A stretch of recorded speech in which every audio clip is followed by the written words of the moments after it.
तो दोस्तों, प्रधानमंत्री आवास योजना के अंतर्गत अगर आपने सेल्फ सर्वे के माध्यम से अपना आवेदन किया है तो कैसे आप पता करेंगे कि आपका जो फॉर्म है वो एक्सेप्ट किया गया या नहीं किया गया।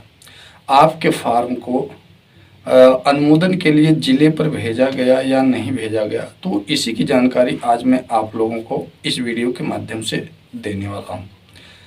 और इसकी जो लिस्ट है दोस्तों, मैं बता दूं कि लिस्ट देखने के लिए अभी आप लोगों को कोई भी लिंक नहीं मिलेगा। जब तक ये लिस्ट कंफर्म नहीं हो जाएगी, ठीक है, तब तक इस लिस्ट को वेबसाइट पर अपलोड नहीं किया जाएगा। इसलिए आप लोग परेशान मत होइएगा। वैसे मैं ये लिस्ट आप लोगों को दिखा रहा हूँ, आप लोग ये देखिए। ये वही लिस्ट है जितने लोगों ने सेल्फ सर्वे के माध्यम से आवेदन किया था। तो ये जो लिस्ट आप लोग देख रहे हैं, ये सेल्फ सर्वे के माध्यम से आवेदन किए गए थे। और इसी लिस्ट को लेकर सर्वेयर वेरिफिकेशन के लिए आपके घर पर भी गए होंगे, ठीक है। इसमें जितने लोगों का नाम है, ठीक है, पता करके वो निश्चित ही आपके घर पर गए होंगे, ठीक है।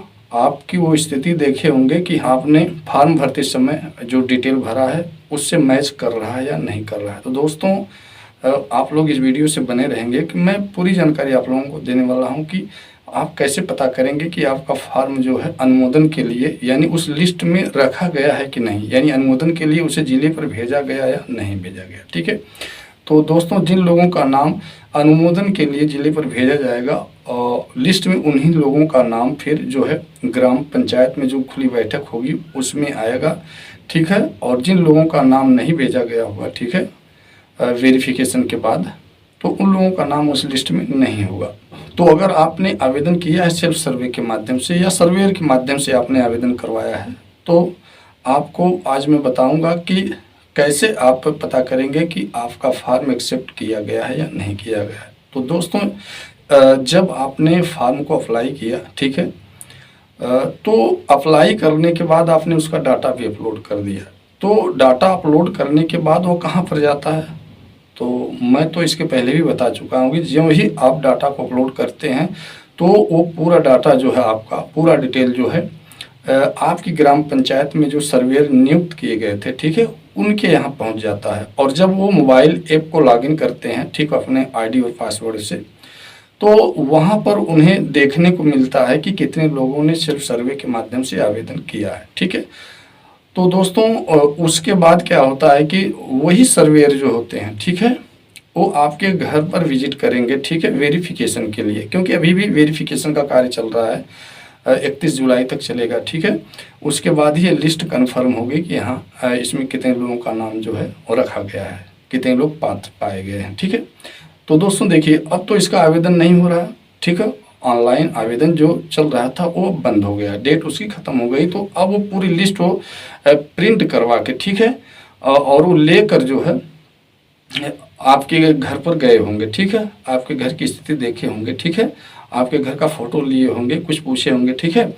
ये तो पहला सत्यापन था, ठीक है, जो आपका फॉर्म अप्लाई किया गया था, आपने जो सेल्फ सर्वे के माध्यम से अप्लाई किया था, तो वो उसका डाटा तो सर्वेयर के पास चला गया, ठीक है। फिजिकल वेरिफिकेशन करने के बाद अगर आप पात्र पाए जाते हैं तो एक रिपोर्ट तैयार करते हैं, ठीक है, वो सर्वेयर, और उस रिपोर्ट को आप पात्र हैं या अपात्र हैं, ठीक है, नाम तो आपका वो मोबाइल ऐप के माध्यम से नहीं काट सकते, लेकिन एक रिपोर्ट बनाएंगे कि हाँ, ये पात्र हैं या नहीं है, ठीक है। तो आपकी ग्राम पंचायत में एक चेकर भी नियुक्त किए गए होंगे, ठीक है। तो वह रिपोर्ट जो है उस चेकर को दे देंगे, ठीक है, यानी जो जांच करता अधिकारी होंगे, ठीक है, उनको वो रिपोर्ट सौंप दी जाएगी, जितने लोगों का फॉर्म अप्लाई किया गया रहा होगा, ठीक है, कितने लोग पात्र हैं, कितने लोग अपात्र हैं, ठीक है।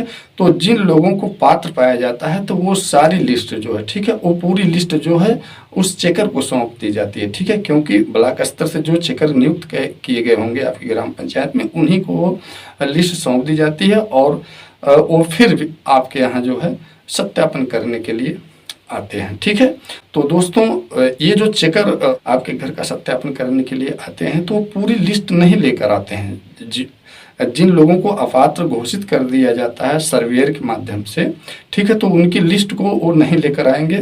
जिन लोगों को सर्वेयर के माध्यम से जो है पात्र पाया जाता है, यानी वो जब वेरिफिकेशन के लिए जाते हैं, अगर आप पात्र पाए जाते हैं तो वह लिस्ट जो फिर चेकर को दे दी जाती है। ठीक है, तो उस लिस्ट के माध्यम से, ठीक है, उस लिस्ट के हिसाब से वो आते हैं आपके यहाँ और फिर आपके घर का फिजिकल वेरिफिकेशन करते हैं। वो भी चेक करते हैं कि हाँ वास्तव में सर्वेयर ने जो हमें लिस्ट दिया है, ठीक है, वो वास्तव में पात्र है या नहीं। तो दोस्तों उसमें भी चेकर को अधिकार है, ठीक है, आपके नाम को काटने को। हो सकता है कि सर्वेयर के माध्यम से आपको पात्र कर दिया लेकिन आप पात्र नहीं है। ठीक है, तो ये सारी चीज़ें चेकर के माध्यम से देखी जाती है।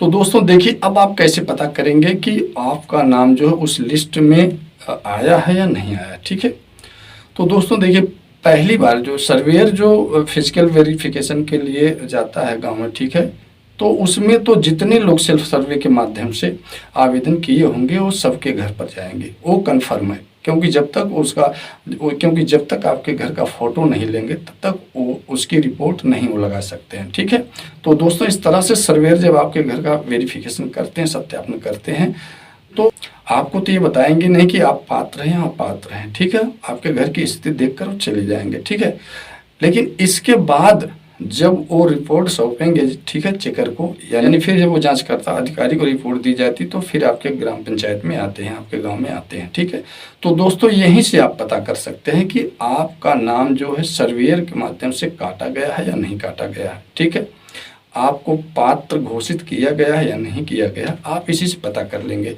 अगर दूसरी बार जो जांचकर्ता अधिकारी रखे गए हैं, ठीक है, गांव में, अगर वो आपके घर जाते हैं, ठीक है, अगर वो आपके घर जाते हैं, आपका फिर से सत्यापन करते हैं, तो ये मान लीजिए कि आपका नाम जो सर्वेयर के माध्यम से उस लिस्ट में रखा गया है, यानी आपको सर्वेयर के द्वारा पात्र जो है माना गया है, यानी आप पात्र हैं। अगर आपके घर दोबारा अगर चेकर सत्यापन के लिए नहीं जाते हैं तो आप इतना कन्फर्म मान लीजिए कि आपका नाम जो है सर्वेयर के द्वारा काट दिया गया है। ठीक है, तो इसी तरह से आप पता कर सकते हैं। ठीक है, तो दोस्तों जो ब्लॉक स्तर से चेकर को नियुक्त किया गया था आपके गांव में, अगर वो आपके घर जाते हैं तो इससे पता चल जाएगा कि हाँ हमारा नाम इस लिस्ट में है। ठीक है, अगर पहले ही आपका नाम सर्वेयर के द्वारा काट दिया गया होगा, ठीक है, तो वो सूची तो चेकर को दिए नहीं होंगे। ठीक है, चेकर को वही सूची जो दी गई होगी, ठीक है, जिसमें जितने लोगों को पात्र पाया गया। ठीक है, तो इस तरह से आप कंफर्म कर सकते हैं कि आपका नाम जो है अनुमोदन के लिए जिले पर भेजा गया है या नहीं। यानी कि जो लिस्ट चेकर लेकर गांव में आया होगा, यानी जिन जिन लोगों के घर पर चेकर गया होगा, ठीक है, सत्यापन के लिए, तो उन्हीं लोगों की जो सूची होगी अनुमोदन के लिए जो है जिले स्तर पर भेजी जाएगी। लेकिन उसमें भी चेकर को अधिकार है कि उसमें भी अगर आप अपात्र पाए जाते हैं तो आपका नाम जो है काटा भी जा सकता है। तो इस तरह से आप पता कर सकते हैं कि आपका नाम जो है लिस्ट में रखा गया है या नहीं रखा गया है।